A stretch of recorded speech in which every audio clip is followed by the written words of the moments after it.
voted to approve terminating a lease with Lamb Theater. The Sioux City Council voted 5-0 to officially terminate the lease with Lamb Arts Regional Theater that's located at 417 Market Street. Lamb Arts first moved into the building 38 years ago. A little less than a year ago, city staff inspected the building and raised a number of concerns with the building.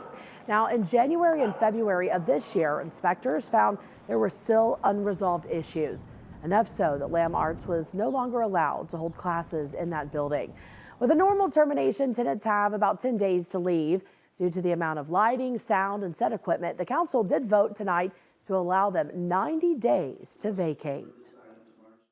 They have a lot of sets, they have a lot of personal property items in their building and that they've been leasing, and they need the time to vacate and to move it elsewhere.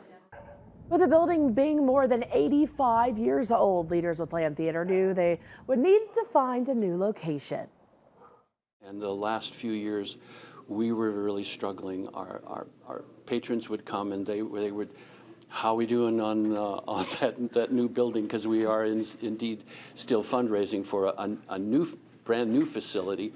And so, no, we knew that and it made some preparations to help that along the way. Lamb Arts officially partnered with Morningside University to ensure their classes and productions can continue. Lamb's productions will now be at Morningside's Klinger Neal Theater, and their classes will be held in Epley.